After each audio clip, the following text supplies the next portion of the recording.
This is the Independence Blue Cross Monday Night Kickoff Show, a weekly broadcast that breaks down each Eagles game better than anyone else. The Independence Blue Cross Monday Night Kickoff Show is broadcasting live from the Great American Pub in Conshohocken and is heard on both 1490 WBCB and 107.3 FM, and is brought to you by the Great American Pub, Independence Blue Cross, Penn Community Bank, Fogo de Show, and Hand and Stone Spa. We now go live to the Great American Pub in Conshohocken for the Independence Blue Cross Monday Night Kickoff Show.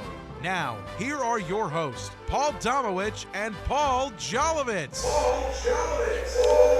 All righty, welcome everybody to the Independence Blue Cross Monday Night Kickoff Show. We're here at the Great American Pub in Conshohocken with a lot of noise in the background. Not sure what that is, but we'll get that cleared up in a second. I'm Paul Jolovitz along with Paul Domowitch.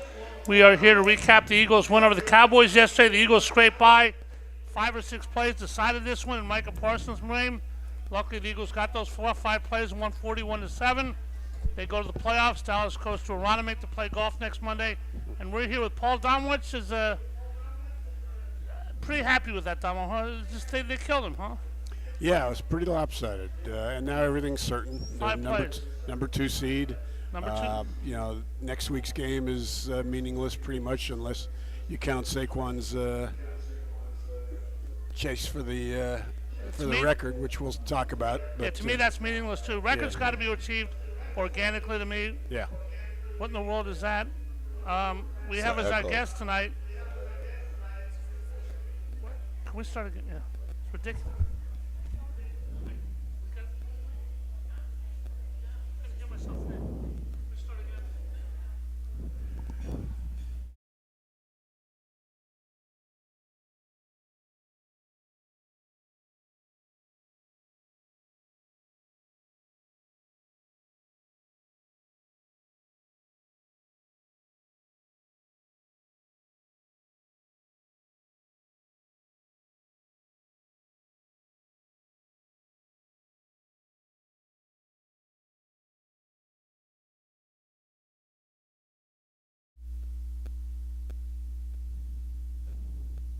All right, welcome to the Great American Pub in Conshohocken. This is the Independence Blue Cross Monday Night Kickoff Show, recapping the Eagles game yesterday, looking ahead, and talking about playoff possibilities, Saquon Barkley, and a lot of other stuff. We got a nice crowd tonight. My co-host Paul Domowitch, I'm Paul Jolovitz. We got a great guest tonight, Domo, recapping an easy win, first sweep over the Cowboys since 2011, huh? Yeah.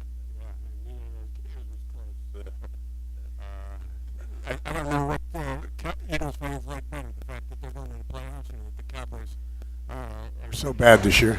Both are good. Always good when the Cowboys aren't good. And as Micah Parsons said, 5 plays define this game. They can be any 5 that you picked out. And to pick them out, we got a guy here who does it on pre- and post-game, does it on my other station, WIPs, on Monday mornings. Was a great linebacker for this team for many years. The 8th-round draft pick of the Eagles in 1986 got cut. Came back later in the year. I think he solidified his spot in Eagle lore. Seth Joyner, how are you, buddy? I'm good, guys. Good to join you tonight. I did not remember that you got cut. Oh, yeah. First 2 games of my rookie year. Wow. Yeah, I was cut. I was the 23rd round pick of, no. Anyway, Eagles, Seth, in the playoffs. Obviously the number 2 seed now. Number 1 seed will be decided next week, regardless what happens in the Detroit game tonight. Detroit and Minnesota. There's a big elephant in the room about whether to play Saquon Barkley or not. Let's get to that right away. And there's a lot to talk about tonight, guys. But in my opinion, records have to be achieved organically. If they're not achieved organically, you can't do it. You cannot hold the individual over a team, no matter what, period. Nick Sirianni is being coy, Dama, with this, saying it'll take a couple days. He knows his decision now. There is 0% chance that Saquon's going to play. That is a correct decision. Obviously, he could break the record if he wanted to. The offensive line's great. You can't put the team over, or the individual over the team, can you? Well, I don't. I think he needs the rest. If you play him, you've also got to play your offensive lineman. And the bye was in week 5. I'm sure Saquon wants the record. I'm sure his offensive linemen want the record. But I mean, you've got a chance to get a week's rest here with your key players. I would take advantage of it. Well, guys, I sit on the other side of that. As a player, I want to play football, plain and simple. I don't like the arena that we've found ourselves in professional sports now, with all the load management and protecting players from injuries and all that kind of stuff. My thing is, my perspective has always been, train yourself to play in a 16 game schedule every single year. Yeah. I got 16 or 17 games as it is now. That leaves me 32 weeks or 35 weeks in the offseason to do whatever it is that I got to do. But I'm paid to play football throughout the entire season. So I never wanted to come out of a game. I never not wanted to play, and I was never not prepared to play a game. Now, I understand, it's been a long season. Saquon Barkley's had more catches, more carries this year than he's ever had. But he's also in the best shape that he's ever been in. He doesn't show any signs of letting up or slowing down. If we want to talk about the organic nature, when the league decided to move to 17 games, that's what it is. So you're gonna collect a check on Tuesday, so you might as well earn it on Sunday like you do every other week. So I get certain people's stances that, hey, their spot is solidified. They need to back off now and get rest, but as a football player, I've only got X amount of games every single year to play, and I don't know when the end is going to be, so I want to play as many games as I can. And if you've got a chance to make history, to take down a 40-year-old record, you take it down if it's there to be taken down, because guess what? They're going to play next week. Whether they decide to rest these guys or not, they're still going to have to play. And most of these guys, with the exception of the offensive line, they're playing 50-60% of the plays anyway. What are we protecting? Well, what I would argue with you, Seth, is that at the start of the year, you're not paid to play football. You're paid to win a Super Bowl. And in life, in my opinion, I don't care whether you're in the dry cleaning business, a football player, you don't take risk without reward. And there's no reward for that risk except an individual record, which to me, I got to be honest, is selfish. It's Saquon risking his health, risking the team's health, risking the offensive line's health, in my opinion, for no reason. I'd love to have the record. I'm sure Saquon would love to have the record. We'd all love him to have the record. But there's got to be a reward for the risk. And if he goes down and he's playing his ex-team, the Giants, they're going to be after him. I just see no reward for the risk and no reason to play him whatsoever. You're in the playoffs. You're the 2 seed. If there's anything you could get from playing in this game, I would do it. But there's nothing you can, and you cannot play him to me. Well, I'm going to go a step further because, every single time that you put the helmet on, you strap the shoulder pads on, you're risking injury. That's just a fact, okay? So it goes – I feel the same way about preseason. Now, I'm not saying that these guys need to play a full preseason game, but there's no reason why these guys can't get out there and play a couple of series, play a couple of plays in the preseason to get themselves acclimated. It's no different. The minute I put that uniform on and I go out on the field, there's a risk that I could be injured. The players understand that and know that. The organizations have moved to a place where, they try to mitigate that. But tell me how many guys don't play in the preseason and find themselves with some kind of injury, some kind of soft tissue injury in the first or second week. It makes no sense to me. Football is a game that's meant to be played. You train yourself to be played, and you play. The risk is anytime you get out there and play. The human body was not created to play football in the first place. So what? We just want to get rid of it? Wow. We're committing ourselves to 60 to 70 car crashes every single game, and now we want to talk about mitigating risk. Every single time it's a risk. But he's at a point in his career that he's never been at before. 345 carries. I've been worried all year about overusing him because of the fact that A, he's his injury history. B, the fact that so far he's been perfect. There's no indication that it's had any wear and tear on him. If I'm the Eagles, don't you want to get him to the playoffs with a maximum health situation? I just think that this arena of fear that we find ourselves in, and when you really stop and think about it and you evaluate it, that's what it is. We live in this arena of fear now, where we're worried about players being injured and we're worried about players being hurt. Players are going to get hurt.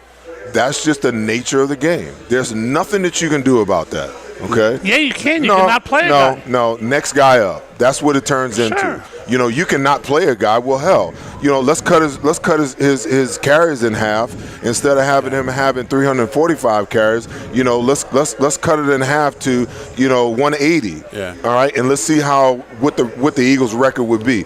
They've given him that amount of rushes because that is what was necessary for the team to win. He was a big part of that. So if that's the case, then you don't try to mitigate that down the stretch. You play it out the way it's supposed to be played out, and whatever happens is going to happen. You could sit him out and get him in the first quarter of the playoff game, and he could get injured to be done for anything is possible. So you can never mitigate injury the way that people think that you can by sitting a player down and not allowing him to play, thinking that he's going to be healthier or more rested by doing so. That's nonsense. All right, then let's be honest and tell us what you think the chances are. I mean, I'm going to be very honest and very brutal like I always am. I think the chances of Saquon Barkley playing Sunday are 0.00%. I think Sirianni's already made his decision. I'll be completely shocked if he steps on the field for one down. Damo, you? I don't know if it's 0, but the fact that they left him in the fourth quarter on Sunday to get so that he could get 2,000 would seem to indicate to me that they said, okay, we're getting you that. We're not going to push it the following week. But at that point, they didn't know whether Sunday was going to be meaningless or not. So, that's true. But it is. They can't be anything but the second seed unless the offensive line goes to Nick Sirianni and says, please give him a chance. Give us a chance to get him that record. I don't think he plays. I think that every player in that locker room, with the exception of what we heard from Lane Johnson, believes that, they want Saquon Barkley to get that record. Sure. I was a part of the 1998 Denver Broncos, and we had already secured our playoff spot as the number 1 seed. We already had the bye going into the next round. And Terrell Davis needed 177 yards in Week 16 to get 2,000 yards. Yeah. You know what they did? They went out there and they got 2,000 yards. Remember this, in 1996, the Denver Broncos were in the same situation and took a week off, and then they played in the playoffs, were a 13-point home favorite to the Jacksonville Jaguars and got whacked. I'm sure that was a part of that thinking as well. Well, that validates my opinion about why I think these guys should play. We were talking about it in our post-game show, Sunday, and talked about it on WIP this morning. If Jalen Hurts clears concussion protocol and he's ready to play on Wednesday, ready to practice, do you play him? A lot of people said no. I said you absolutely play him because 3 weeks off is too much time for a quarterback not to play. Now, I'm not saying you got to play Saquon Barkley the whole game. I'm not saying that you got to play Jalen Hurts the whole game. But they need to play football to stay connected to what's viable for them to go into the playoffs and continue to play well. You don't want Jalen Hurts taking 3 weeks off and then getting into the game and struggling to find his timing, his rhythm, and his accuracy throughout the first half, and now you're struggling in the second half to figure out a way to win the game. Yeah. To me, that's just not smart football. Here's a point of reference, 2021, Nick's first year. They made the playoffs but they went into that last week with no chance to improve their seeding. I mean, they were what they were, just like this team is. He played most of his starters, I want to say about half the game. Maybe somebody has to play. Maybe a little less than half the game. Yeah. No, all of them. I mean, I'm talking. I don't have Jalen's numbers from that game, that last game of 2021 available, but it was like 43% of the snaps he took. So maybe that's what we're going to see. Maybe we're going to see him send the starters out there for a quarter and a half. I mean, that gets them some work, gets Jalen some necessary work. Hey, listen, if you're going to play Jalen, you're not putting him out there with backup offensive linemen. The offensive linemen are going to play. So those guys are going to have to play anyway. And if you're going to play Jalen and the offensive lineman is going to play, then you might as well play Saquon. Yeah.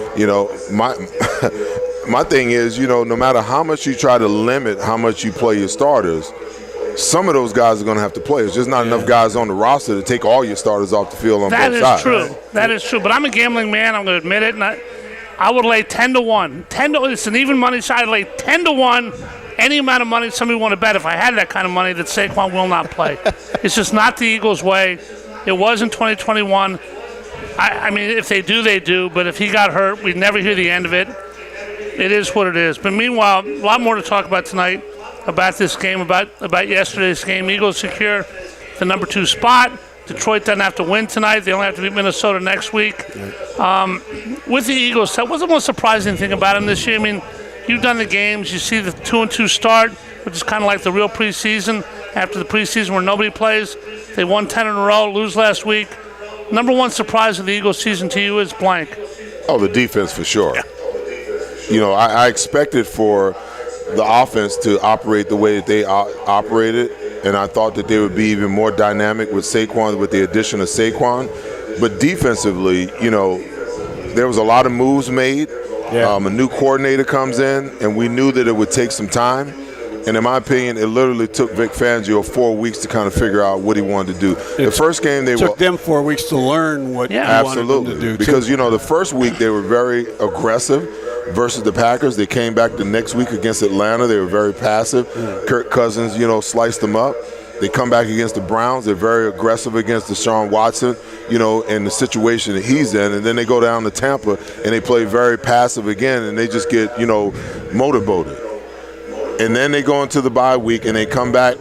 The switch of Cooper DeJean into the lineup and Avonte Maddox out shifted the entire defense, and they've just been playing lights out since then. They've had one bad game since week 4 against Tampa Bay, and that was last week in the second half against, you know, the Washington Commanders.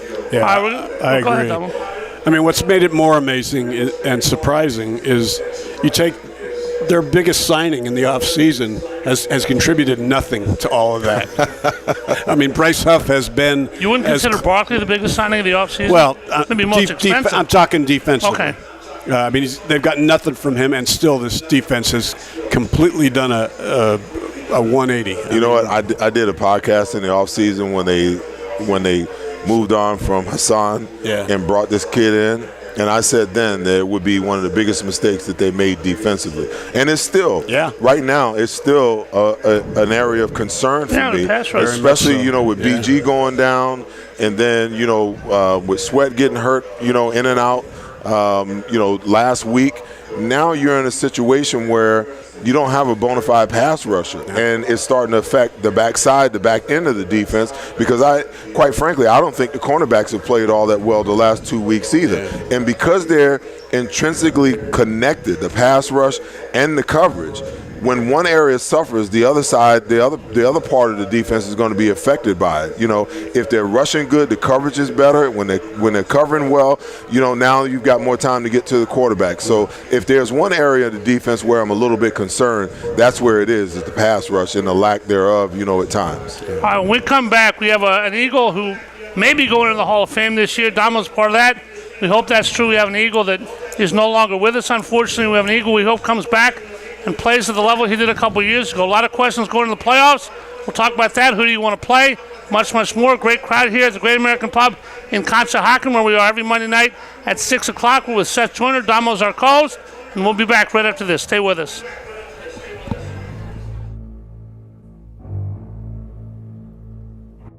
This is the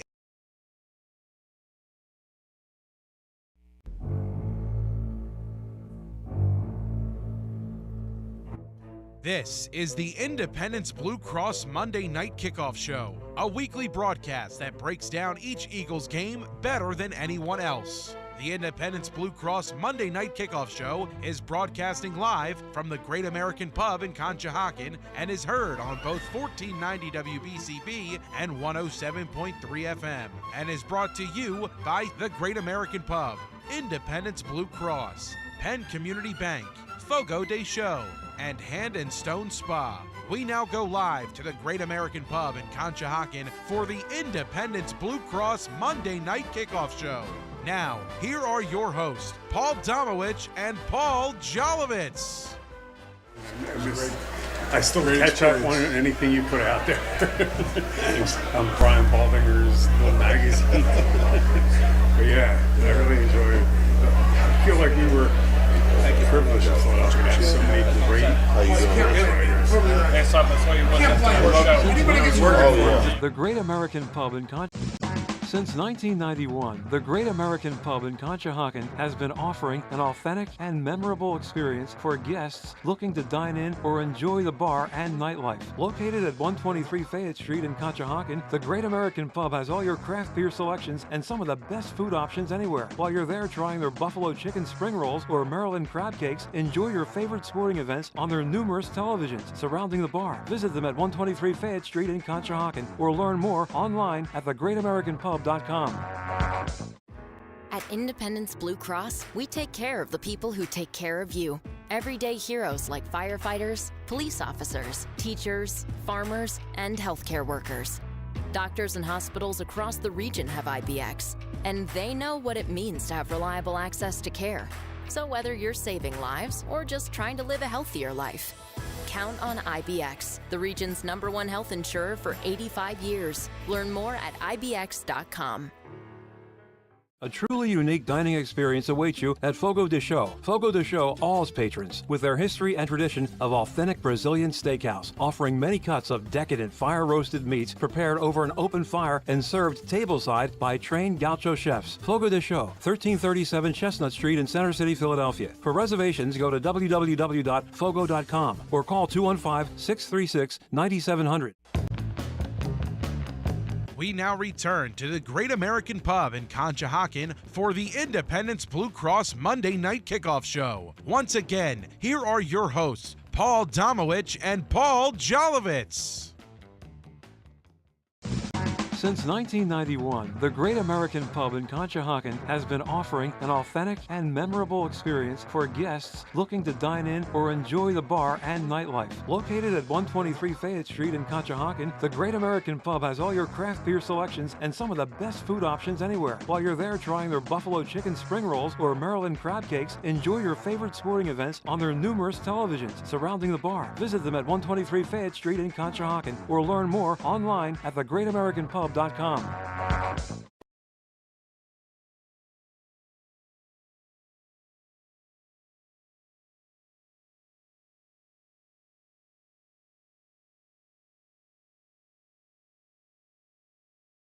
Seth Joyner here. I'm wearing my Bill Berge jersey. Obviously, he passed away last week. May Bubba rest in peace. A wonderful man. Everybody knew him, loved him. He lived a life as Bill Berge. After he retired, you can only do that if you're very popular where you are, and it's a great loss for everybody, guys. Yes, it is. He went through hell with that cancer. Sometimes, you think maybe it was for the best, that the pain they were living with. Yeah. But, yeah, it's a sad day. Yeah. Yeah, it was always, I used to see, Bill at a lot of different events, Eagles events, alumni events, Hall of Fame inductions, all of those things, and, golfing events as well. And I just love just sitting back chatting with the guy. He was just so real all the time. Yep. And every time I saw him, it was like the darndest thing. Every time I seen him, he would see me before I see him, and he'd look at me, he goes, "Now there's a linebacker." and I would look at him, I'm like, "Bill, you do know that you're one of the greatest linebackers in the history of the Philadelphia Eagles." Yep.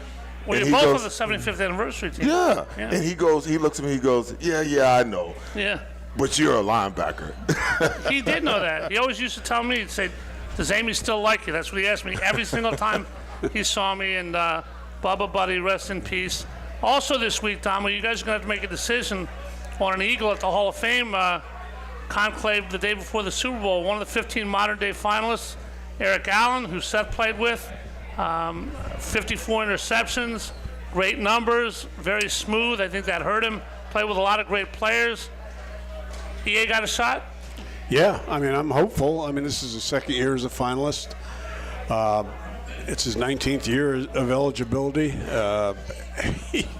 He should. Wow. I've been hopeful for 10 years. 19 years of eligibility. Why did he get overlooked? Did he get overlooked because of the great players, because of the way he played, because he didn't go out and say a million things and keep himself in the public eye? Why is it? Seth and I were talking, and I said I think two things have hurt Eric. One, is the fact that he never won a Super Bowl.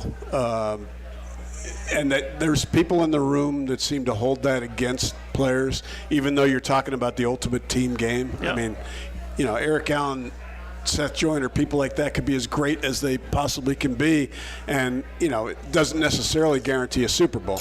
The other thing is Eric played on 3 different teams, and for some reason I think that has some sort of a negative effect on people. Not that he's moved around, but that there's other than he spent 8 years with the Eagles. I don't know why that how the rest of his career went should matter, but he played with 2. I mean, the middle of his career was with New Orleans when they weren't very good. I think that hurt. But then he went and finished his career strong with the Raiders. And John Gruden, they went to an AFC Championship game, I believe, with Eric there.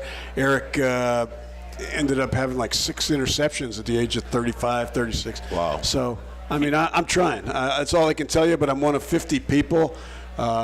You look at the list this year, there's 9 returning finalists, including Eric. So that's what you're competing against is Well, he led his team in interceptions 7 times.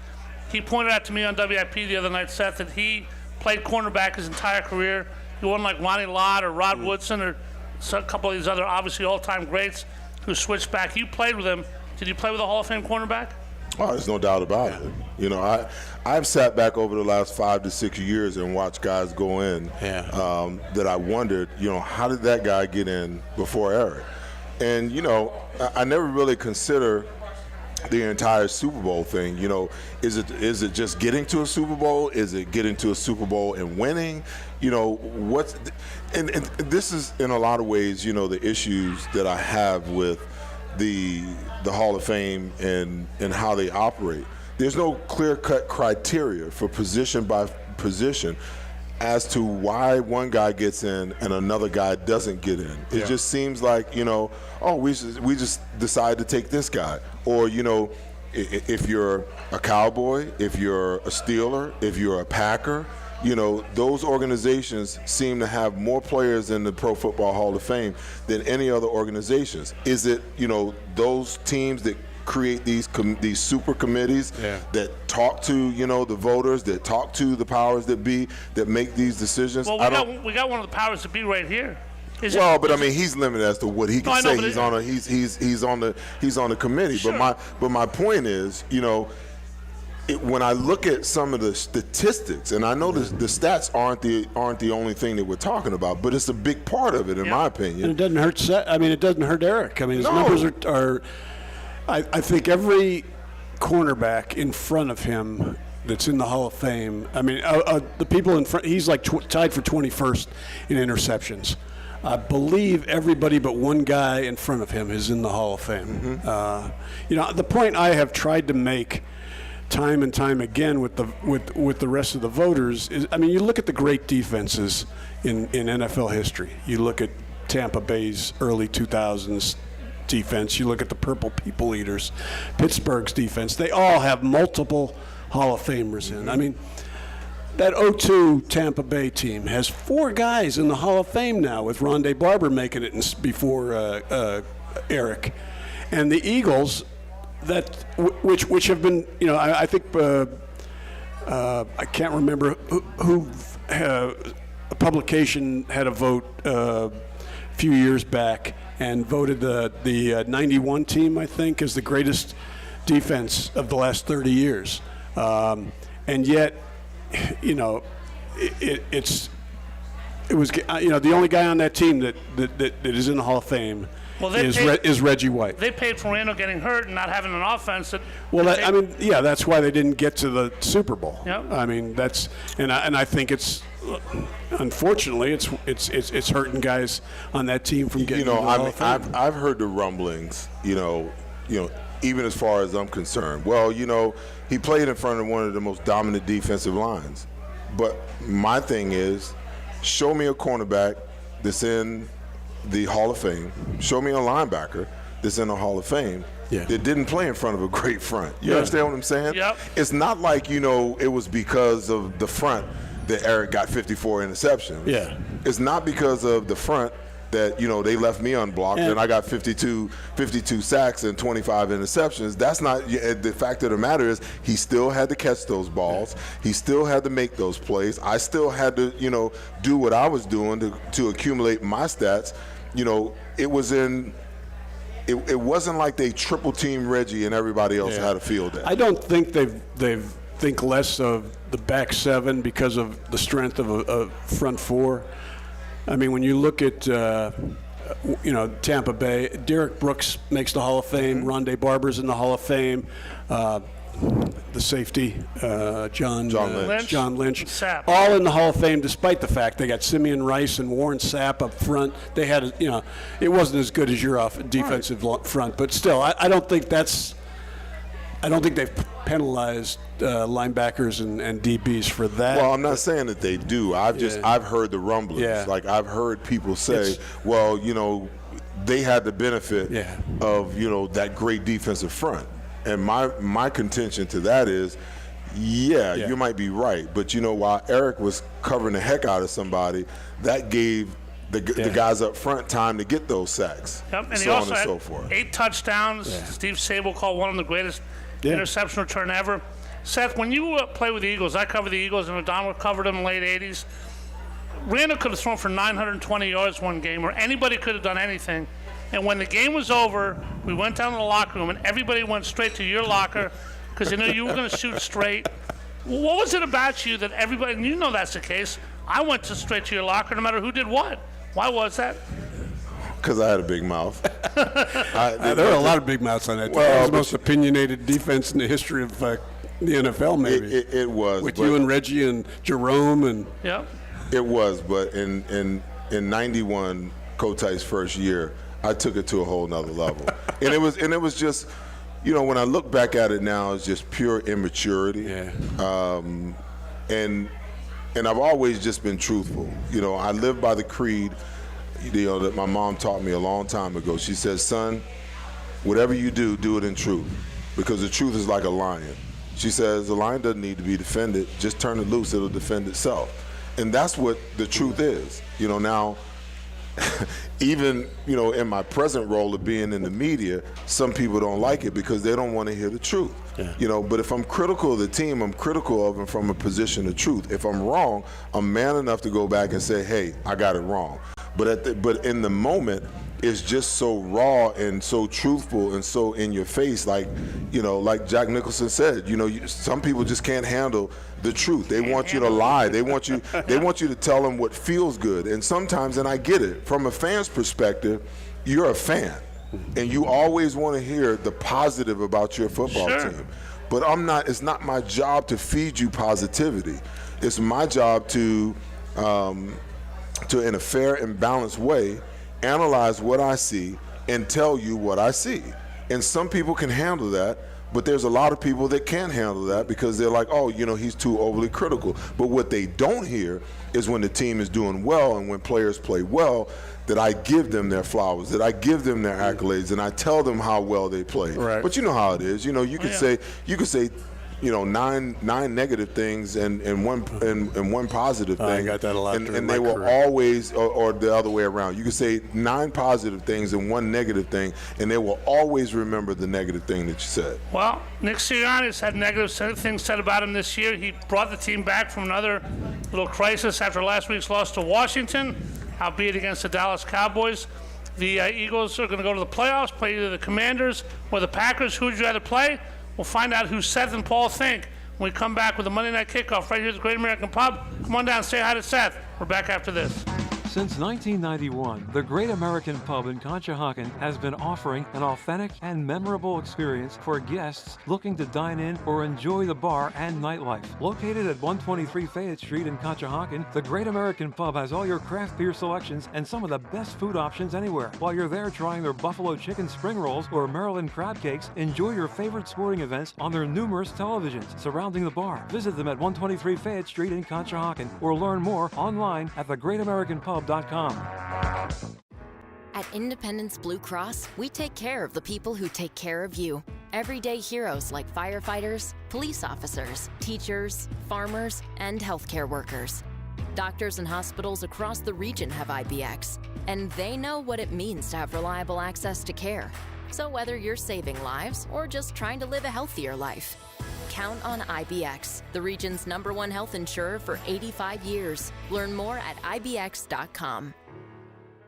A truly unique dining experience awaits you at Fogo de Chão. Fogo de Chão awes patrons with their history and tradition of authentic Brazilian steakhouse, offering many cuts of decadent fire-roasted meats prepared over an open fire and served tableside by trained gaucho chefs. Fogo de Chão, 1337 Chestnut Street in Center City, Philadelphia. For reservations, go to www.fogo.com or call 215-636-9700. Since 1991, the Great American Pub in Conshohocken has been offering an authentic and memorable experience for guests looking to dine in or enjoy the bar and nightlife. Located at 123 Fayette Street in Conshohocken, the Great American Pub has all your craft beer selections and some of the best food options anywhere. While you're there trying their buffalo chicken spring rolls or Maryland crab cakes, enjoy your favorite sporting events on their numerous televisions surrounding the bar. Visit them at 123 Fayette Street in Conshohocken or learn more online at thegreatamericanpub.com. We now return to the Great American Pub in Conshohocken for the Independence Blue Cross Monday Night Kickoff Show. Once again, here are your hosts, Paul Domowitch and Paul Jolovitz. A truly unique dining experience awaits you at Fogo de Chão. Fogo de Chão awes patrons with their history and tradition of authentic Brazilian steakhouse, offering many cuts of decadent fire-roasted meats prepared over an open fire and served tableside by trained gaucho chefs. Fogo de Chão, 1337 Chestnut Street in Center City, Philadelphia. For reservations, go to www.fogo.com or call 215-636-9700.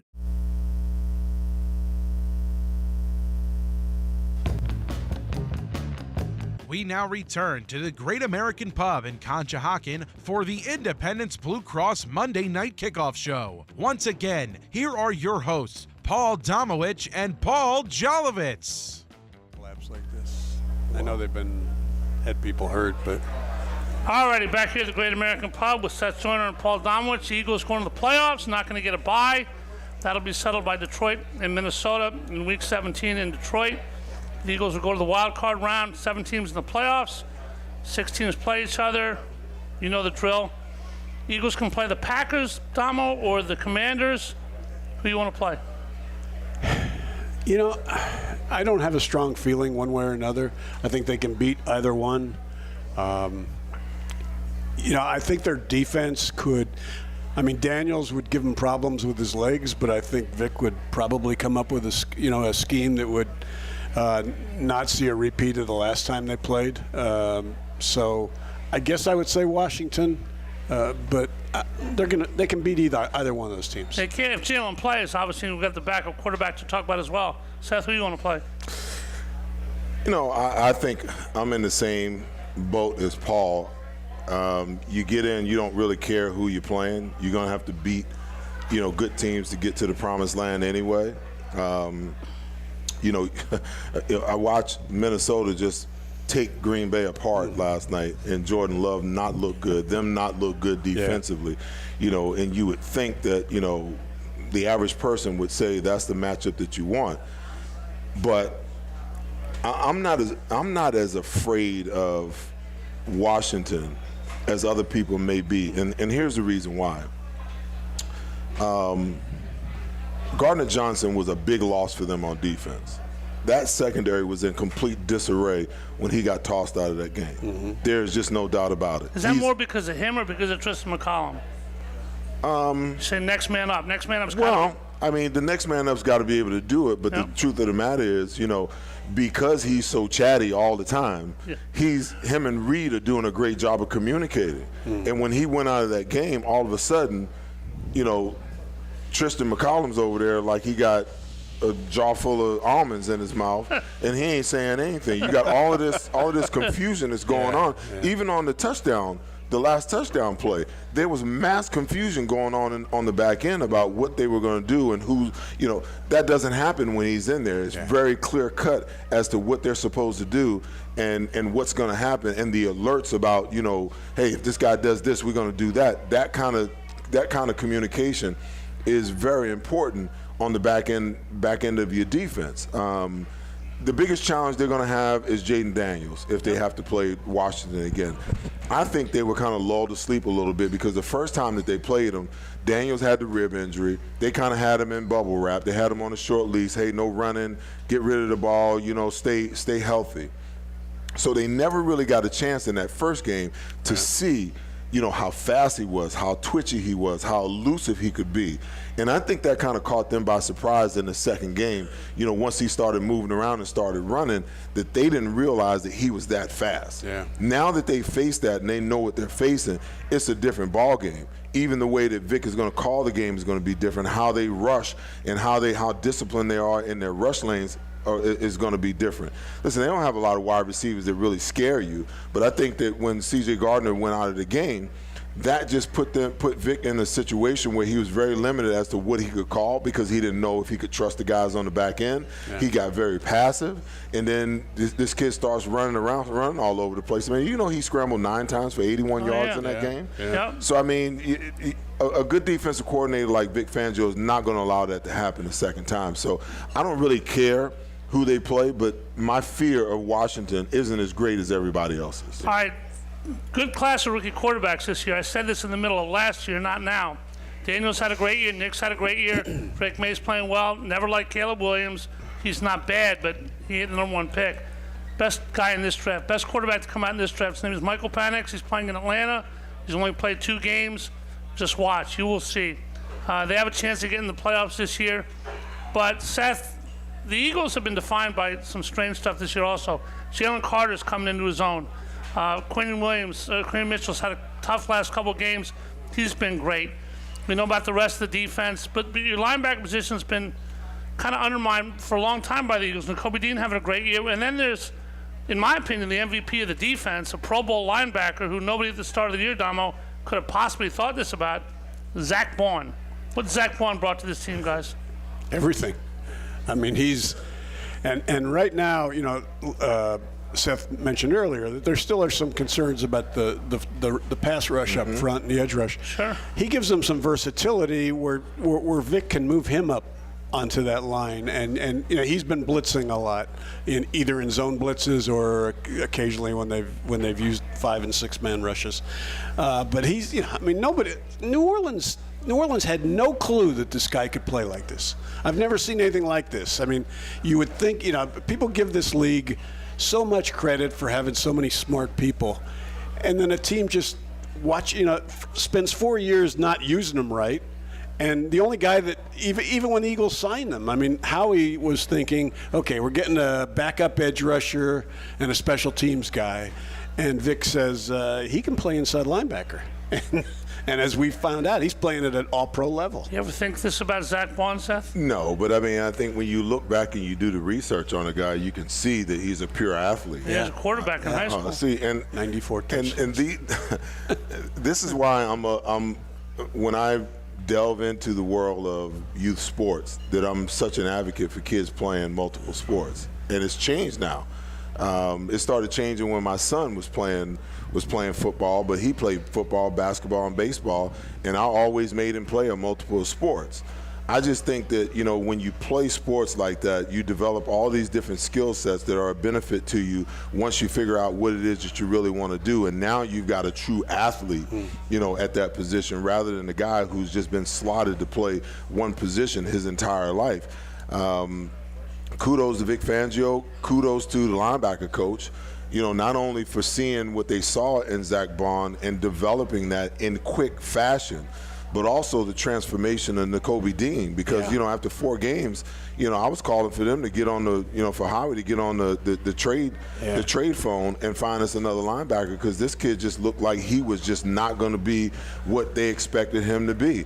And then out of nowhere, he comes back after the bye and he's played lights out too. It's just, see, to me, I believe that coaching is a lot more important than people give it credit for. Well, coaching, go ahead. That was my next question. The coach of this team, Nick Sirianni, people see 2 new coordinators, the CEO label put on him. What in the world does he do? It's like Buddy Ryan. You never see him saying anything into the headset. But a coach, Seth, has to get the mental focus of a team. We've seen a couple areas this year where the kids at the press conference and the interaction with the fans and the whole thing with AJ. And every time they've needed a pick-me-up, he seemed to give that to him. How important is Nick in that regard? And then what do you think of the job he's done? Well, two parts. Let me talk about, coaches on your staff, and then I'll get to Nick. Coaches on your staff are important because, Paul, I could teach you football. Like I can teach you the 46 defense, and if I teach it to you long enough, you can regurgitate anything that I teach you. That won't make you a great coach because you can stand up there and you can do X's and O's on the board and you can teach a room full of linebackers, the 46 defense, but can you teach them how to do it? This is the area I feel like the Eagles have been deficient in for a long time until this year. And that's evident by the development of the young players in such fast fashion. These players don't develop if they don't have coaches that can give them the tools, to give them the fundamentals and the technique and give them the tools in their toolbox to be able to go out and execute what it is that they're asking them to do.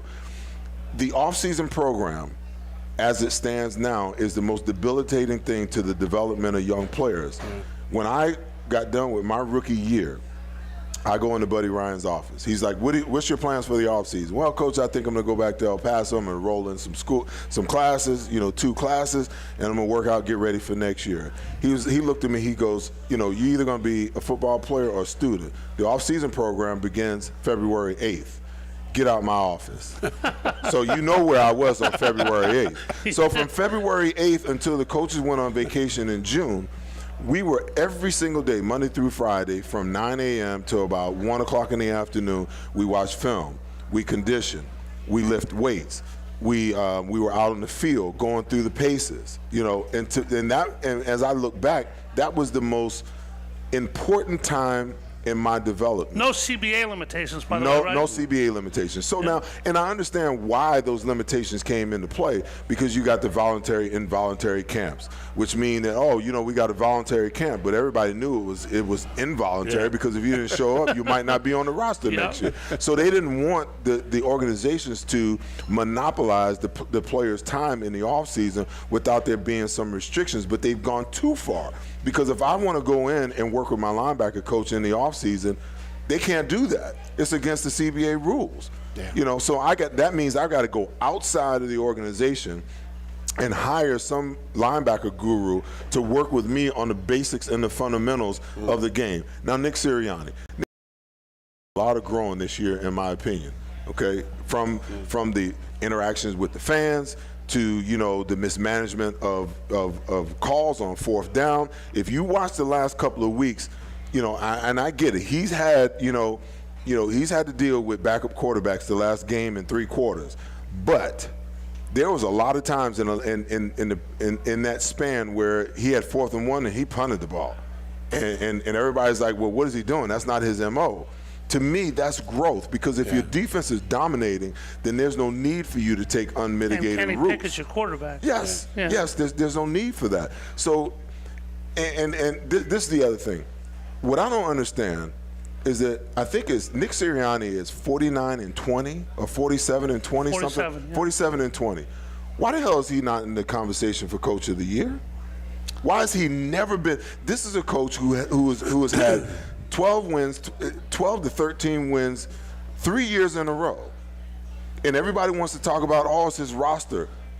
Well, you can have great players on your team, but what a head coach really is at the end of the day is he's a salesman. If those 53 guys aren't buying what he's selling, it doesn't work. So when you talk about Coach of the Year, why is he never in the conversation? And I've been just as critical about Nick, and potentially even last year. Hey, if 3 coordinators are leaving, maybe the head coach needs to leave. But at the same time, I've seen the growth, and you can give credit where credit is due. I go back to truth. During those periods of time, everybody was wondering whether he could be the coach.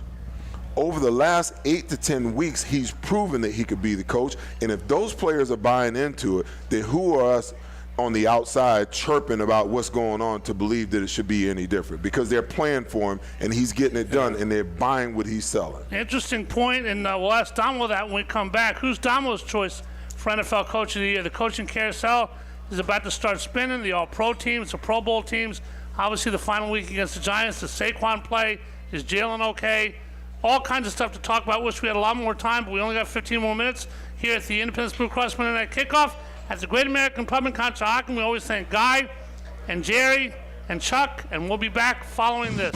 Since 1991, the Great American Pub in Conshohocken has been offering an authentic and memorable experience for guests looking to dine in or enjoy the bar and nightlife. Located at 123 Fayette Street in Conshohocken, the Great American Pub has all your craft beer selections and some of the best food options anywhere. While you're there trying their buffalo chicken spring rolls or Maryland crab cakes, enjoy your favorite sporting events on their numerous televisions surrounding the bar. Visit them at 123 Fayette Street in Conshohocken or learn more online at thegreatamericanpub.com. At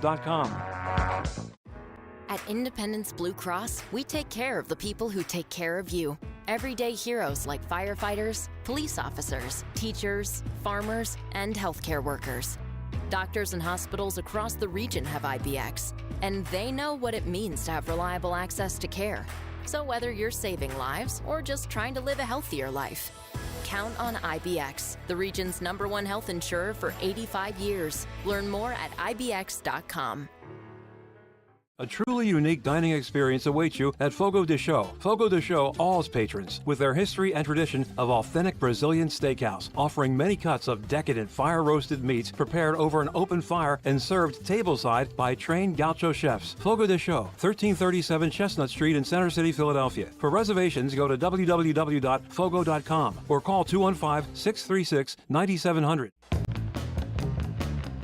We now return to the Great American Pub in Conshohocken for the Independence Blue Cross Monday Night Kickoff Show. Once again, here are your hosts, Paul Domowitch and Paul Jolovitz. Alrighty, back with our final segment here at the Great American Pub in Conshohocken with Seth Joyner, our co-host Paul Domowitch. Domo, Coach of the Year is a funny award. It has to do with expectations. Do you take a bad team to mediocrity? Do you take a good team to the promised land? Obviously, the promised land won't be decided until New Orleans in February, but Kevin O'Connell, the over-under was 6.5. The one guy you never hear for Coach of the Year is a guy who's 15-1, and that's Andy Reid. Where do you think it rests right now? Yeah, I mean, I think O'Connell's probably the heavy favorite right now. I think Dan Quinn will get some votes. I mean, I agree with what Seth said about Nick. I mean, he deserves consideration. I think part of the problem is this is usually a turnaround award that's given to a coach that took over a team that was bad and it became good. The Eagles collapsed last year, so that's true in a sense, but they still made the playoffs, and so I think that hurts Nick a little bit. And I also think, the fact that he's now a CEO coach, I think people don't know what to credit him for. Vic clearly is the guy that's running this defense. Vic's probably going to be, I forget who gives it, but there is an assistant coach of the year award every year. And if Vic doesn't get it, then I don't know who you give it to. But so I think that's hurt Nick. But Nick's. There are plenty of coaches who do what he does, which is they don't call the plays for either offense or defense. They just run the team, and they do a good job and get the credit. And he deserves more credit than he's getting, but that's just a fact of life right now. Agree. 100% agree. Yeah. You guys think Brian Daboll's got a shot? At getting fired? All right, who do you think goes? I mean, 32 teams in the NFL. Monday is Black Monday, and it's a firestorm around the NFL. We've had a couple guys already, people who are interim already. Seth, who's on your short list to be golfing without a job next Monday? Oh, wow. There was a lot of chatter about Mike McCarthy, his job being safe going into that game yesterday. And I felt like, okay, maybe so. But if they roll up in here and the Eagles, just run roughshod over them, that's going to change the perspective. Yeah. And I don't know if you guys saw on social media yesterday, the fans were at the base of Jerry's box and were just heckling the hell out of him. Keep doing what you're doing, I think they're saying. I mean, they don't want him to get fired. You want McCarthy to coach forever. I do. I get it. Yeah. I hear you. But, my thing is, Jerry's got an ego the size of Texas, and I get the sense that, Mike McCarthy may be on the way out when you consider the way that the Eagles just dominated them with 2 backup quarterbacks yesterday. It wasn't just one backup quarterback. The third-string quarterback came in, and, I mean, they had a 141 rating between the two of them. 13 for 19, 197 yards and 3 touchdowns by 2 backup quarterbacks. After Micah had said this is their game, that they want to show the Eagles what's what. Yeah. What do you Unbelievable. think, Damo? Well, with regard to McCarthy, I mean, Stephen Jones, who's Jerry's son, and I don't know what his title is, he's assistant GM or whatever, vice president, came out, I think, this morning and said, he's done a good job, all things considered or something. I don't know what to make of that. I mean, we watched him stay with Jason Garrett for a long time. Forever. He's more concerned with somebody he can work with and doesn't, I don't know what the word is, but doesn't hog the limelight, and Mike McCarthy doesn't do that, but he's not going to win him a Super Bowl. Yeah, but let me ask you the question, okay? How's it worked out for him, Damo? Badly. At what point in time do you say, okay, the way that I've structured this thing, is the right way. Jerry won me 2. He really won me 3 because, we brought what's the coach from Oklahoma's name? Barry Switzer. Yeah. We brought Barry in, and all he was a figurehead because all the same coaches that Jimmy had there was still there. So basically, Jimmy won him 3 Super Bowls in a row. Then all of a sudden, you want to take Jimmy out of the picture. You haven't been worth a penny since you made that move. No title games in 30 years. Nothing. I can count the amount of, playoff appearances on one hand. At some point, you have to say, the way that I'm doing it, the way I've structured this thing is wrong. And I've got to change how I'm doing business. And you need to step back because, I talked about this today, I think on WIP. You tell me, how is it? Because it's not just the coaching. The roster is in salary cap purgatory right now, and it's going to remain so, especially if you turn around. You almost have to turn around and re-sign Micah Parsons. That's going to put you even further in salary. He'll be here next year. In salary cap hell. But think about this. How is it that Howie Roseman can have a quarterback on his franchise deal, just re-signed both wide receivers to substantial raises this offseason, your left tackle, your left guard, and bring in a $13 million running back, and still be 20 to 30 million. And Bryce Huff. And Bryce Huff. And still be 20 to 30 million under the cap. What in the world is Howie doing with this salary cap that everybody else can't seem to figure out, especially in Dallas? They can't seem to figure it out because they can't get better the way they're structured right now. Well, I have an accounting degree, and when you take accounting in college, they say, what's 2 plus 2? If you're an accountant, what's the answer to that question, Donald?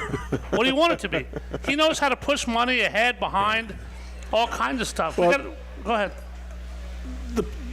We could talk about Mike McCarthy all we want. Mike McCarthy isn't the problem. Like Seth said, Jerry Jones is the problem. It's above the neck. Yeah. Listen, he refuses to give up the general manager title, and until he does, and that's going to be when he dies. And when he dies, his sons will take the same approach. That friend, to the happiness of every Eagles fan here and in America. The Cowboys probably are never going to be good again as long as the Jones family owns them. All right, let's have a little fun here. A couple minutes left. We talk about the fans too little. We got to talk about them more. Seth and Paul were telling me before the show that they were both looking for A.J. Brown's new book. My quarterback just threw his first touchdown pass in the league, and I decided to throw the ball to Section 981. A fun thing that played out yesterday with him giving a jersey to the guy, a game-used jersey. That was accidental by how it played out, but it showed the connection, Seth, didn't it, between the players and the fans? Oh, absolutely. Listen, I played in 3 other places.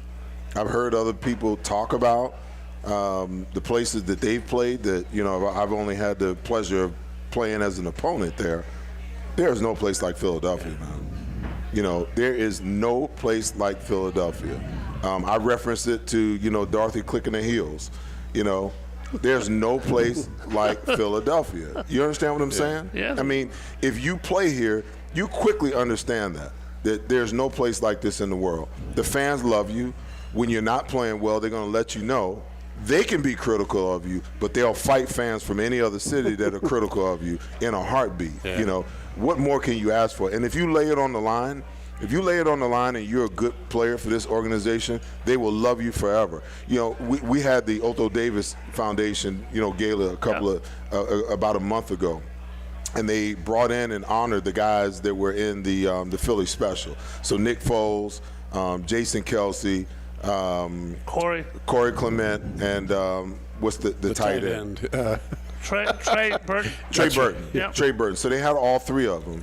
And, before they honored them, they had them sitting in the back of the room, and I was auctioning off some things, and I looked at those guys and I said in front of the entire crowd, I said, you guys don't understand the impact of what you've done. It won't be until 10, 15, maybe 20 years until you're retired that you'll realize how you've immortalized yourself in Philadelphia sports lore, because you've been able to accomplish something that hasn't been done in 57 years, and these fans will never, ever forget you for that. Now, you were in Green Bay, not nearly as long as you were here, obviously, right. But, I mean, that's a town that people consider a great sports town, football town. What's the difference in their fans and these fans? Jeez. Those fans don't have anything else to do. I'm telling you. I mean, listen, I loved my year there, and I wish I could have played, a couple of more years there. It is salt of the earth, people. Yeah. Great place, but there ain't a damn thing to do. And when Sunday rolls around and the Packers are playing, the entire city shuts down. Are you saying Northeast Wisconsin is boring? Yes. Okay. Yes. Now, Philadelphia, we got plenty to do here, but we're just so rabid about our Eagles, because we only get them 17 weeks out of every year. There we are. It'll be more than that. It'll be 18 pretty soon. Guys, this time has flown by. We didn't get to the Pro Bowl or anything like that. Final week of the season, the Eagles are locked in as a 2 seed. Playoffs after that. Let's hope Jalen gets healthy. Everybody else is back to health, and Saquon, sorry about that, but 2000 is pretty damn good. And I think that's where it ends, but we'll see. Seth wants him to play, and so do a lot of other people. We will see. Damo, thanks as always. It's been fun, and Seth, thanks for coming. My pleasure, guys. It's been a good hour. Thanks always, Seth. Mike Mamula joins us next week, our 1995 #1 pick. He'll be here, and so will Brianna O'Neill, our producer. Steve Lawler back at the station. Thanks for doing a great job. Great job to all you fans for coming out. And give yourself a round of applause. Happy New Year. Happy New Year. Happy, healthy, and safe New Year to everybody out there. For Paul Domowitch and Seth Joyner, I'm Paul Jolovitz for the Independence Blue Cross Monday Night Kickoff. Thanks for watching, and go Eagles! Yeah. Happy New Year. Go Birds.